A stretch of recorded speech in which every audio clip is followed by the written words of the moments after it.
Bienvenidos una vez más a Cotilibros. Hoy vamos a ver Cachorro de Tigre de los cuentos andinos de Enrique López Albújar. Antes de comenzar, no olvides darle me gusta, comentar y suscribirte. Me lo trajeron una mañana. Su aspecto inspiraba lástima. Por su estatura aparentaba 12 años, pero por su vivacidad y por chispa de malicia con que miraba todo y su manera de disimular cuando se veía sorprendido en sus observaciones, bien podía atribuírsele 15. Y no solo porque era una especie de enigma por edad, sino también por lo que pudiera hacer o pensar. Manan, era la respuesta que daba a todo. No sabía nada ni nada entendía, pero con los ojos parecía decir lo contrario, y como tampoco supo decirnos su nombre en los primeros días o no quiso decirlo, y era necesario llamarlo por alguno, resolví bautizar a tan pequeña persona con el de Ishaco, así en quechua, ya para que lo entendiera bien y le sonara agradable a sus oídos de Chaulán Cerril, ya para que obedeciera mejor cuando se le iba a ordenar en lo sucesivo. Verdad que su apellido lo supe desde el primer momento, pero me parecía impropio llamarle por él, no solo por lo inosituado, sino para evitar el compromiso de satisfacer a cada instante la curiosidad pública sobre su procedencia. Y no se creía que el apellido significase una rareza, una extravagancia o un equívoco, cosa tan correspondiente entre los indios. El apellido no podía ser más español, Magariño, pero es que pesaba sobre él una celebridad tan triste. Magariño, así se había llamado hasta poco antes de la llegada del muchacho, una especie de rey de monte andino, que durante 10 años había vivido asolando pueblos, raptando y violando mujeres, asesinando hombres y arreando centenares de cabeza de ganado de toda especie de reino misterioso de sus estancias, hasta que la bala de uno de sus tenientes le puso término a su terrible correrías. Además, el mismo chico, no sé por qué razones, había contribuido a ese silencio, a esta extinción del apellido paternal. Así se lo hubiese llamado por él 100 veces. El indiecillo no había contestado jamás. Donde cualquier otro muchacho hubiese acabado por ceder, él supo mantenerse inalterable, impasible, sereno, inquebrantable. Así logró imponerles a todos su nuevo nombre de Ishaco, y pocos días después nadie volvió a llamarle por Mariño. Pronto se hizo Ishaco necesario para todo.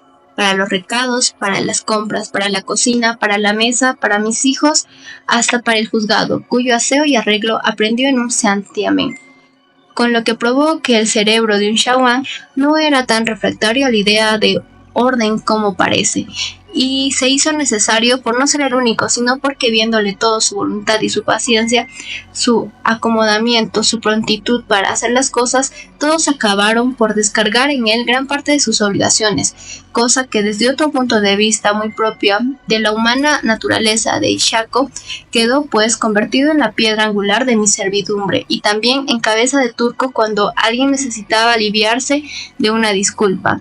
Todo lo bueno lo hacían los demás, todo lo mal Ishaco. Y con qué facilidad se fue enterando de todo. Antes del mes llamaba todas las cosas por su nombre. Cuando vio la máquina de coser, quejóse largo tiempo mirándolo y dando vueltas en torno de ella. Y cuando la vio funcionar, empezó a reír nerviosamente y a zapatear como si estuviese bailando cachua. Y rió tanto que todos acabaron por reír también. ¿Te ha gustado la máquina de coser? Es para coser vestidos. Aquí se te va a coser camisas, sacos, pantalones. Verás qué buen mozo vas a quedar con el vestido que te van a coser. ¿Y máquina cose gente también? Preguntó con cierta curiosidad, no exenta de malicia. No, hombre, a la gente no se le cose. Y Shaco volvió a reír más fuerte, pero ya no con risa ingenua, sino con risa que parecía responder a un extraño pensamiento, pues al reiterarse murmuró: «¡Qué bueno coser, Valerio!». La persona que me trajo a Ishaco, un sargento de gendarmes, me dijo: «Ya que no he podido traerle, señor, las pieles de zorro que le prometí, pues la batida no nos ha dejado tiempo para nada, le traigo en cambio uno vivo». Y mostrándome al indiecito añadió: «Ahí donde usted lo ve, señor, tiene su geniecito, pues es nada menos que el hijo del famoso Magariño, de adedato del mismo señor, según nos dijeron en Chaguán cuando nos vieron entrar con él al pueblo». «¿Y por qué me lo trae a mí?». «Porque me lo ha mandado el mayor». «No me parece bien, han debido entregárselo a cualquiera de sus parientes». «¿Qué? ¿No tiene hermanos, tíos, abuelos?». «Sí, nadie nos ha querido decir, señor, en Chaguán, quiénes son sus parientes, ni recibirlo tampoco. El gobernador decía que podíamos dejárselo al alcalde, y el alcalde que al gobernador, con decir a usted que el señor cura, al saber quién era el muchacho, lo santiguó y negó también a recibirlo. Todos temían comprometerse por tan poca cosa. Es que usted no sabe las costumbres de esta gente, señor.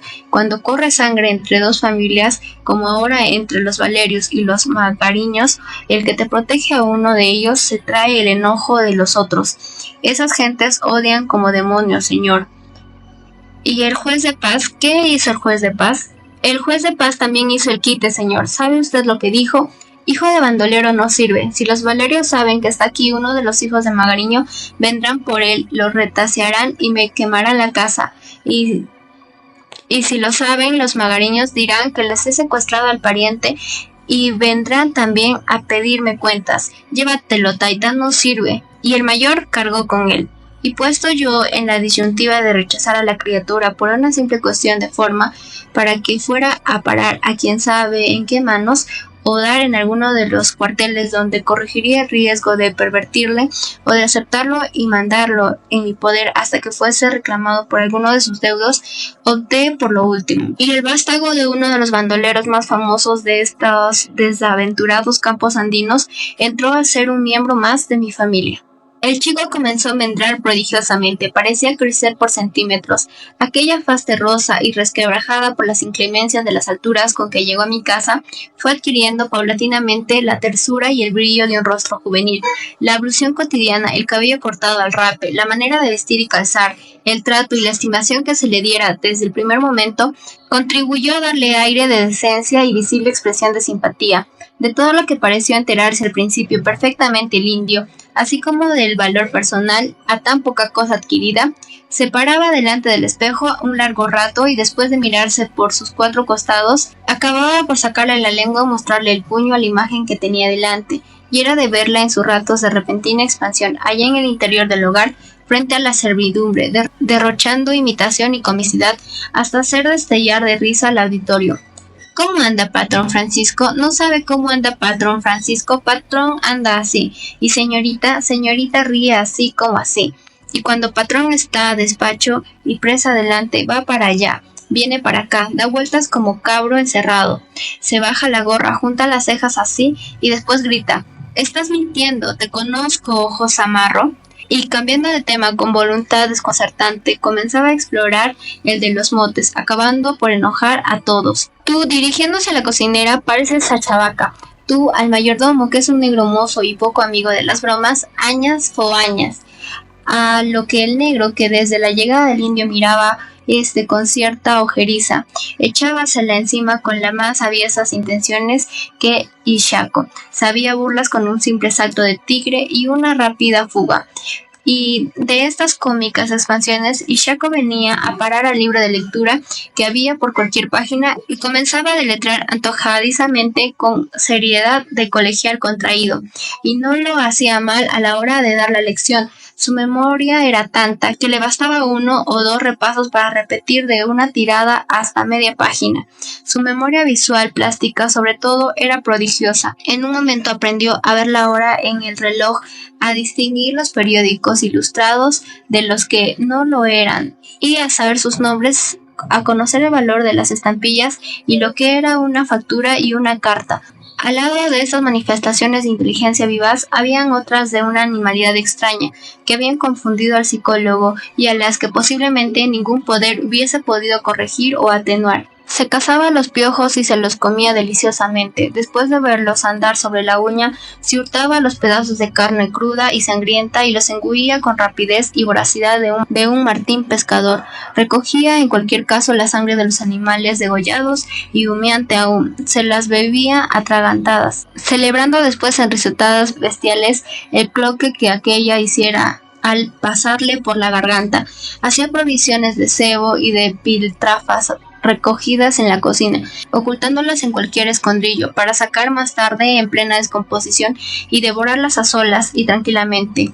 Era a ratos perdidos un insectívoro y un antropófago. Por la carne era capaz de todo, y aun cuando a la hora de comer no tenía preferencias por ninguna, roja o blanca, cruda o cocida, podrida o fresca, tierna o dura. Los trozos crudos y sanguinolentos, acabados de traer del mercado, causabanle como una especie de sádico enternecimiento.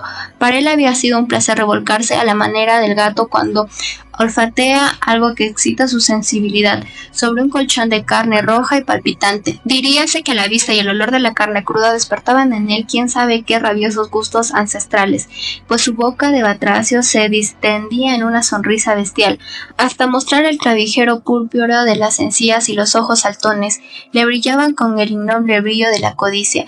Fue esta pasión la que una vez llevó al indio a pasear en triunfo sobre una improvisada pica, el corazón de un toro, sorteando la percusión de la cocinera y canturreando un aire de indígena. Trae acá, bandido, voy a decirle al señor para que te quite la maña de jugar con las cosas de mi cocina.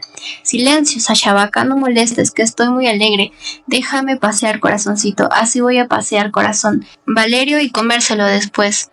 Había reparado yo que cuando Ishako no respondía inmediatamente a mis llamadas, al presentarse revelaba azoramiento y sin esperar a que se le interrogase por la demora, comenzaba a disculparse más o menos tontamente.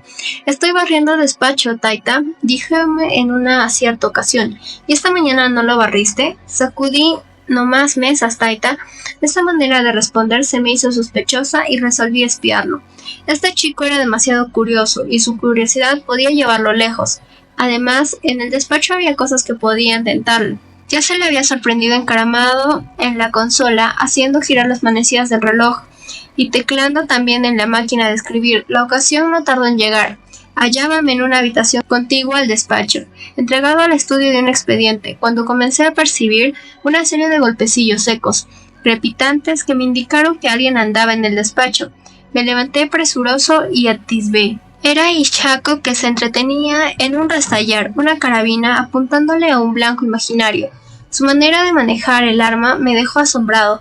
Con admirable precisión llevaba y traía al manubrio, simulando el acto de cargar y descargar, y se encaraba el arma y hacía funcionar el disparador en 2 tiempos reglamentarios. La carabina, casi tan grande como el muchacho, que en manos tales hubiese podido tomárselas por un pasatiempo, manejada en esa forma sugeriría la idea del peligro. Aquello dejaba de ser una simple distracción para convertirse en un ensayo amenazador y siniestro. Lo había observado muy bien. El semblante de Ishako no revelaba la satisfacción de una curiosidad infantil, sino la expresión de un pensamiento torcido y precoz. Descubríase en esa cierta gravedad que inspiraba respeto. ¿Qué ideas terribles bullirían en ese momento en aquel cerebro quechua? ¿Qué odios dormirían en esa almita risueña e inocente, al parecer para todos, pero realmente seria y sombría cuando estaba a solas? Bajo el peso de la nostalgia, habría en esa bestezuela recién domada razón suficiente para que el complicado sentimiento de la venganza hubiese echado ya raíces en su corazón. Se había percatado ya de la triste condición en que lo había dejado la bala de un asesino. ¿Qué haces, Ishako?, exclamé interrumpiéndole en su siniestro ejercicio. El indio apenas se inmutó. Limpiando carabina, Taita. Armas sucias, Taita. Limpiando. ¿Y con qué la estás limpiando? No te veo nada en las manos. Ishako no se turbó por la observación. Voy a llevarla a mi cuarto. Mi cuarto tengo trapo listo, cordel para limpiar cañón, grasa para untar piezas. ¿Y quién te ha enseñado todo eso? Padre de Udato. Yo limpiar siempre su carabina. ¿Tenía muchas? El indio sonrió por toda respuesta. ¿Sabes tú qué arma es esta? Seguramente no lo sabes. La sonrisa del indio expresó entonces un dejo de ironía que se puede interpretar en este sentido. Si tú supieras lo que yo sé de armas. Y como para comprobarlo añadí. Es un Winchester, muy peligroso para los niños. No vuelvas a tocarlo porque puede hacer fuego y herirte. No es un Winchester, Taita. Manglir es. Mi padre de Udato tenía muchas de estas. Domingos me prestaba una y yo solía cazar venado y tumbar cóndor. Carne venado gustarle mucho a mi padre. Está bien, vete con cuidado y no vuelvas a tocar estas armas sin orden mía. Ishako puso la carabina en el armario y se retiró, mientras yo, disgustado por lo que acababa de ver y de oír, comencé a pensar en la manera de deshacerme de tan extraña criatura. Estaré viendo marcharse al indio y no lo creeré. ¿Le has tomado algún cariño al muchacho? Es natural, hace 6 meses que está con nosotros. ¿No admira su inteligencia, su pasmoso espíritu de adaptación? Lo admiro y admiro más la facilidad con la que aprende todo, pero verás los disgustos que nos esperan por su culpa. El indio en ciertos momentos es un demonio, a nadie respeta más que a ti, y eso solo cuando tú estás presente. Y mi mujer intentó ponerle fin al diálogo, con un marcado gesto de disgusto.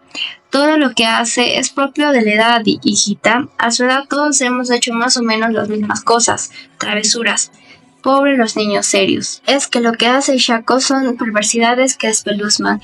No hace muchos días que cazó un zorzal, lo desplumó, lo pintó de verde y lo metió en una jaula con el guacamayo. Naturalmente, el guacamayo lo destrozó. ¿Y ayer? Ayer hizo otra atrocidad. Colgó el pavo de las patas y dejó así hasta que el gallo le deshizo la cabeza a picotazos y patadas. Una salvajada sin nombre. Tienes razón, una bestialidad que me pone en el caso de salir de él cualquier día. Y eso no es lo peor es que hace cosas y las niega, aunque lo sorprendas ejecutándolas. ¿Quién ha hecho esto? ¿Quién será pues, señorita? Nada sabe, es un bendito. El gran defecto de la raza, la verdad que daña rara vez la confianza del indio, aunque se trate de una pequeñez. La verdad era que el indio me tenía harto, ya con sus travesuras diabólicas. A pesar de la bondad de su servicio, si a los 12 o 15 Shako hacía tales cosas, ¿de qué no sería capaz a los 20, a los 30? Cuando ya dueño de sus libretas y entregado a sus propios impulsos, se echara a correr por las tierras de ambiente corrupto que le vieron nacer? Porque, ¿cómo pensar que Shako habría de renunciar para siempre a la vida del campo, a la vuelta al seno de los suyos? Fuera de que su permanencia en mi casa solo pedía ser temporal, ni yo me sentía inclinado a tomarle definitivamente a mi servicio, ni él era, por su origen y su raza, de los indios que se resignan a vivir unclidos al yugo de la servidumbre. El indio margocino, el indio chaulán, como el de todas las tierras andinas, crece respirando un aire de bravía e independencia. Y ya, hombre, sabe por voz de sangre y de la tradición que no hay envilecimiento mayor para un indio que el de servirle domésticamente al misti. Son como las ranas, cantan y gozan bajo las ardientes caricias del sol, pero a lo mejor huyen de él y tornan al charco, cenagoso y pestilente, pobres, ignorantes, explotados, perseguidos, tristes, trashumantes, roñosos pero libres, libres en sus montañas ásperas, en sus despeñaderos horripilantes, en sus quebradas atronadoras y sombrías, en sus punas desoladas e inclementes, como el jaguar, como el zorro, como el venado, como el cóndor, como la llama. Esta es la ley, su ley, y el que la quebranta es porque los corpúsculos de alguna sangre servil ha traicionado a la raza. ¿Qué vale para el indio o la luz de todas las civilizaciones junta, disfrutada el amparo de la ciudad, comparada con el rayo del sol, disfrutando el amor de sus majestuosas cumbres andinas? Y así como el místico, cuando más culto es, tanto más cerca vive de los ideales, de los ensueños. Así el indio, a menudo que es mayor su incultura, más poseído se siente por las realidades de la naturaleza. La cultura es para él un bien que desprecia y comodidad un yugo que odia. La muerte de Adeodato Magariño cayó en la provincia entera como un alivio. Era un enorme peso que se les quitaba a todos de encima, un peso que no dejaba respirar libremente a cuantos tenían necesidad de viajar por las tierras en que por muchos años fue amo y señor feroz bandolero, y era una vergüenza también para los representantes del poder público.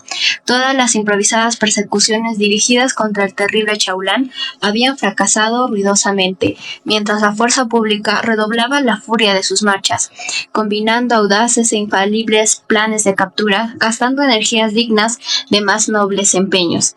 El Magariño, sereno y audaz, confiado en su profundo conocimiento del suelo que pisaba, intuitivo estratega, con una rápida contramarcha, con un simple flanqueo, con el señuelo de una falsa pista, con la destrucción de un guaro o la obstrucción de un camino, dejaba burlados y en ridícula situación a sus perseguidores, y estos, hartos al fin de fatigas, de mala noche, de hambre, de frío y de lluvias, decepcionados y mugrientos, sin fuerzas para espolear sus macilentas y despeadas cabalgaduras, optaban por abandonar la partida y volverse, y cuando volvían, su vuelta, en vez de aquietar los ánimos, servía solo para escandalizarlos, pues de cada excursión lo único que traían eran indios infelices, denunciados como bandoleros por la inquina lugareña, numerosas puntas de ganado lanar y vacuno, y escopetas viejas y rifles inservibles, para disimular con estas recolecciones vandálicas la inutilidad de sus batidas. Y cuando la imprudencia y la delación pusieron alguna vez al indio en la alternativa de batirse a muerte o entregarse, él no vaciló jamás en jugar serena y valientemente su vida, arremetiendo con tal pujanza y furia que todo lo que podía cedía a su paso, y siempre supo escapar dejando tras sí la admiración y muerte. Se diría que el indio gozaba con esta vida de inquietud y peligro, que su naturaleza fuerte y bravia necesitaba de esas persecuciones violentas, en la que mientras sus perseguidores desplegaban toda la habilidad de un cazador apasionado, él desplegaba toda la ferocidad del tigre y toda la astucia del zorro. De aquí que las persecuciones se convirtiesen en una especie de duelo a muerte, en la que, más que la vida misma, lo que más se tenía a perder era el triunfo, y cada fracaso era un galardón más para el bandolero, cuya triste celebridad agrandábase hasta circular su figura de una aureola romántica. El nombre de Magariño llegó a adquirir proporciones de pesadilla en la imaginación de sus perseguidores y de leyenda en las almas sencillas. No transcurría un mes sin que se hablara de sus asaltos, de sus saqueos, de sus incendios, de sus asesinatos y de sus cuatrerías. Comenzaron a cantarse sus aventuras en las aldeas, en las estancias, en los pueblos, en todas partes, pintándosele en ellas no solo como un puma valiente, comedor de corazones, sino como el bandolero más rumboso y bravo de todos los tiempos. Lo de siempre, la fantasía popular exagerando y retocando la leyenda del héroe. Los hechos de Magariño repercutieron en todas partes, trompeteados por la fama. Solo de una cosa se guardó silencio, de sus aventuras amorosas, y ¿cómo hablar de ellas si ellas ocupan un lugar muy secundario en el pensamiento del indio? El indio no solo hace mérito de sus conquistas amorosas, sino que ni se jacta de ellas, ni las convierte en gloria de sus héroes. Es como el chino. Ni qué importa atribuirle el donjuanismo, si su parte más meritoria, que es la conquista del corazón femenino por la obra de la galantería, de la rumbosidad, de la conquista, de la paciencia, del arte, en una palabra, para el indio es cuestión de brevedad y fuerza. Quizá si en esta facilidad misma está la causa de la mezquina importancia que le da el indio a la parte romanesca del amor, y Magariño, hijo del medio ambiente y de la raza, tenía indudablemente que proceder a la hora de sus expansiones, no solo igual a todos, sino brutalmente, más despóticamente, y aquella fuerza era su cualidad más preponderante.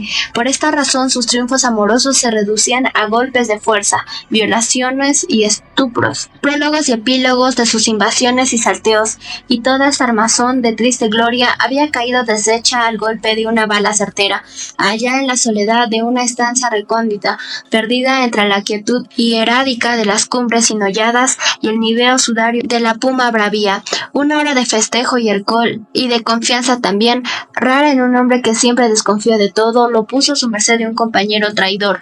Un pretexto cualquiera exaltó los ánimos y los vocablos injuriosos, y las miradas retadoras y los puños amenazadores sobrevinieron. Magariño, ciego por la actitud de su contrario, que significaba para él una insolencia inaudita, se perdió. Al pretender coger su carabina para castigar a su teniente Valerio, que tenía ya previsto el choque y que contaba además con la complicidad de sus compañeros, anticipándose disparó contra su jefe, hiriéndole mortalmente. Sobre los yacentes despojos del formidable Chaulán se irguió entonces la anónima figura de una nueva y sobria celebridad. El nombre de Felipe Valerio comenzó a sonar en todas partes, y las miradas de las gentes volvieron a él llenas de curiosidad. Se inició la audiencia y Felipe Valerio compareció entre dos gendarmes. Era Valerio un indio alto y desmirrado, el rostro lampiño y largo como el reflejo de una imagen en un espejo cóncavo, en el cual lo caído y curvo de la nariz tenía reminiscencia de garra, y su mirar oblicuo y falso causaba la sensación de estar frente a una hiena. Su captura había sido obra de la casualidad, como la mayor parte de ellas. El indio astuto y audaz, acosado por los gendarmes y los deudos de Magariño, había tenido que refugiarse en Huánuco, y mientras todos desesperaban de cogerle, él, bajo un supuesto nombre, dejaba pasar tranquilamente la furia de la persecución al amparo de un hogar de San Pedro. Pero una imprudencia lo descubrió. Una mañana que recorría el comercio de la ciudad en busca de las clásicas cápsulas de 44, un pariente de Magariño lo reconoció y lo entregó a la policía. Contra lo que yo esperaba, Valerio no negó su delito. En regular castellano y con una franqueza y una minuciosidad inusitada por los hombres de su raza, que siempre saben oponer el laconismo o la negativa al interrogatorio más exigente, él refirió todo, dejándole, por supuesto, una puerta de escape a su defensa. Él no había matado a Magariño por puro gusto, por pura maldad. Nada de eso. Como Magariño era de muy malas entrañas y muy madrugador en lo de meterle una puñalada o un tiro a cualquiera, al verse amenazado por él, no hizo más que adelantársele y disparar, con tal mala suerte que su pobre amigo no volvió a levantarse más, y terminado el interrogatorio, que Valerio firmó tranquilamente, ordené: llévenmelo. Valerio me hizo una humilde genuflexión, cogió su poncho que había dejado tirado en el suelo al entrar y salió dejándome entregado a mis suposiciones. Pero no había transcurrido un minuto de su salida cuando un alboroto proveniente del patio me sacó de mi abstracción. Lo primero que se me ocurrió fue que Valerio se había fugado. Me precipité al balcón y pregunté: ¿qué pasa? No fue necesario la respuesta. El cuadro que tenía delante me la dio, y muy significativa. Valerio, medio discriminado, se debatía en el suelo, sin la ayuda de los gendarmes que fuese suficiente para levantarle. Bajé y púseme a examinarle. Una herida enorme que le abarcaba media cabeza, y la sangre que le manaba a borbotones comenzó a formar charco. A su lado yacía una gran piedra de moler, que en medio de su mutismo parecía acusar a alguien. ¿Quién es el que le ha tirado la piedra?, interrogué, tonante y amenazador. Que se asomen todos los de arriba. Una fila azorada de cabezas apareció por las puertas de los antepechos, y después de revisarlas todas, como notarse que faltaban Pedro y Chaco, lleno de sospecha, volvió a preguntar: ¿dónde está Pedro? ¿Dónde está Chaco? ¿Por qué no se asoman esos? Aquí estamos, señor, respondió el primero. Estaba persiguiendo a Chaco, que no dejaba coger y quería escaparse por la puerta. Él es el que le ha tirado la piedra a ese hombre, yo lo he visto, señor. Y corroborando esto, la cocinera, que también se había asomado, dijo: es la piedra de moler de mi cocina. Hace rato vi a Chaco salir con ella y le pregunté por qué llevaba la piedra. Me contestó que iba a abrirle la cabeza a un perro. Y Chaco no protestó contra ambas acusaciones. Enfurruñado como un gato rabioso, cogió con la cola. Se limitaba a morderle las manos al negro para que lo soltase, repitiendo de rato en rato esa frase a manera de vindicación: ese perro mató a mi padre, ese perro mató a mi padre. Tan luego como la policía me lo comunicó y se llenaron las formalidades del caso, me constituí en la cárcel a interrogar al preso. Se trataba de Chaco, el indiecillo aquel que un tiempo fue rebullicio y tormenta en mi casa, y a pesar de eso la alegría también. Había caído en manos de la justicia cuando el sangriento episodio que puso en peligro la vida de un hombre lo tenía ya casi olvidado, lo mismo que todos los hechos que sucedieron después. La fuga de Valerio Felipe del hospital, a donde se le remitió para su curación, y la de Chaco, de la casa en que me vi obligado a depositarle. Y no había vuelto a saber de este último de manera precisa. De cuando en cuando algún vago y anónimo rumor traíame a la memoria el recuerdo de su famoso e inextinguible apellido, y entonces, por asociación de ideas, mi imaginación reconstruía el drama de la tarde aquella en que, mientras todos nerviosos y horrorizados bajábamos a ayudar a Valerio, el indiecillo, apercollado por el negro, contemplaba su obra con espantosa tranquilidad. Pero cuando los rumores se repitieron y los hechos espeluznantes se precisaron, acabé por fijar en ellos la atención. Primero se habló de que al frente de una banda numerosa, un hijo de Adeodato Magariño había saqueado e incendiado las propiedades de los Valerio. Después, que el mismo bandolero había rodeado y batido a una fuerza de gendarmes y degollado a los prisioneros.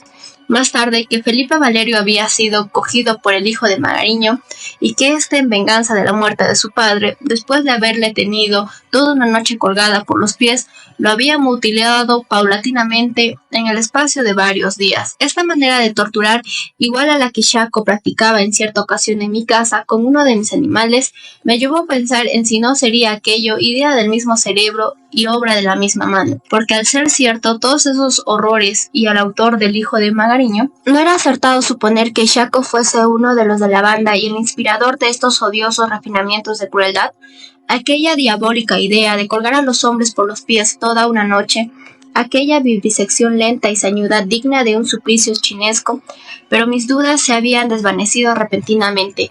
Ahora no tenía que pensar en cuál de los hijos de Magariño le había sucedido en su infame celebridad. Un parte policial y una sucinta descripción del alcalde me hicieron comprender que se trataba de Shaco, de aquel cachorro de tigre que cuando se le castigaba, en vez de llorar, barbotaba no sé qué palabras quechuas y mordía para que lo soltasen. Y lleno de asombro, a pesar de encontrarme ya en el ánimo preparado, le vi comparecer.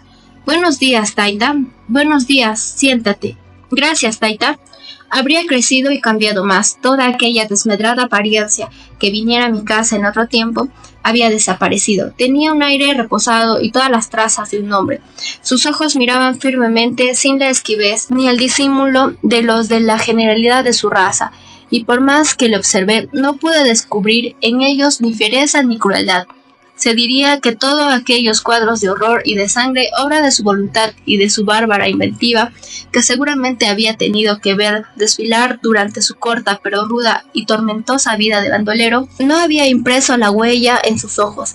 Por el contrario, tenía estos un aire de tal simplicidad, de limpidez, que desconcertaban, que hacían pensar en que, si los ojos son el espejo del alma, no siempre el alma se encuentra reflejada en ellos. Su traje, a pesar de su desaliño y sencillez, revelaba decencia y comodidad.